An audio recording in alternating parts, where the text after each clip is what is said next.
आज का वचन। पहला पाठ निर्गमन ग्रंथ अध्याय 40 पद संख्या 16 से 21 और 34 से 38।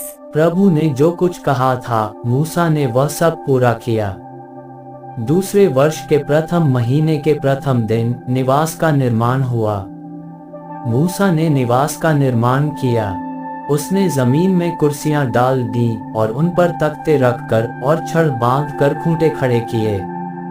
उसने निवास पर तंबू ताना और उसके ऊपर तंबू का आवरण रख दिया, जैसा कि प्रभु ने मूसा को आदेश दिया था। उसने विधान की पाटियां मंजूषा में रखी, मंजूषा में डंडे लगाए और उस पर छादन फलक रखा।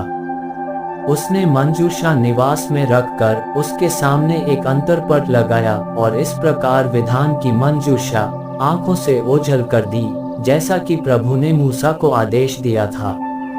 तब एक बादल ने दर्शन कक्ष को ढक लिया और प्रभु की महिमा निवास में भर गई। मूसा तंबू में प्रवेश नहीं कर सका, क्योंकि बादल उसे छाए रहता था और निवास प्रभु की महिमा से भर गया था। समस्त यात्रा के समय इजरायली तभी आगे बढ़ते थे जब बादल निवास पर से उठकर दूर हो जाता था। जब बादल नहीं उठता तो वे प्रतीक्षा करते रहते। उनकी समस्त यात्रा के समय प्रभु का बादल दिन में निवास के ऊपर छाया रहता था, किंतु रात को बादल में आग दिखाई पड़ती, जिसे सभी इजरायली देख सकते थे। यह प्रभु की वाणी है। सुसमाचार संत मत्ती अध्याय 13 पद संख्या 47 से 53। फिर स्वर्ग का राज्य समुद्र में डाले हुए जाल के सदृश है, जो हर तरह की मछलियां बटोर लाता है। जाल के भर जाने पर मछुए उसे किनारे खींच लेते हैं। तब वे बैठकर अच्छी मछलियां चुन चुन कर बर्तनों में जमा करते हैं और रद्दी मछलियां फेंक देते हैं। संसार के अंत में ऐसा ही होगा। स्वर्गदूत जाकर धर्मियों में से दुष्टों को अलग करेंगे और उन्हें आग के कुंड में झोंक देंगे। वहां वे लोग रोएंगे और दांत पीसते रहेंगे। क्या तुम लोग ये सब बातें समझ गए?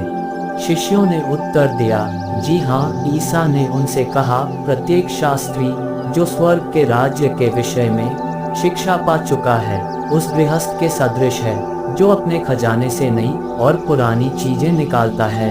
इन दृष्टांतों के समाप्त होने पर ईसा वहां से चले गए। यह प्रभु का पवित्र सुसमाचार है। आमीन। आज का चिंतन। कोई भी धर्म किसी एक दिन की अकस्मात घटना नहीं है। धर्म में विभिन्न प्रकार के रीति रिवाजों तथा चिन्ह हैं, जिसके द्वारा हम सभी ईश्वर की ओर निर्देशित किए जाते हैं। वहीं दूसरी ओर इन्हीं नियम कानून, रीति रिवाज या चिन्हों को ईश्वर का दर्जा देना अंधविश्वास से कम नहीं है। आज का सुसमाचार एक जाल के बारे बतलाता है, जो सभी तरह की मछलियों को बटोरता है, पर उन्हें चुनने के बाद खराब मछलियों को फिर से बहा दिया जाता है।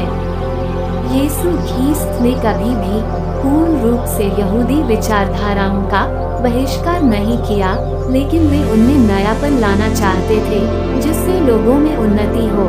ठीक उसी प्रकार हमसे भी कामना की जाती है कि हम भी हमारे जीवन से उन बेकार चीजों को बाहर निकाल फेंके, जो हमारी आध्यात्मिकता के विकास में रोड़े का काम करती है। आमीन।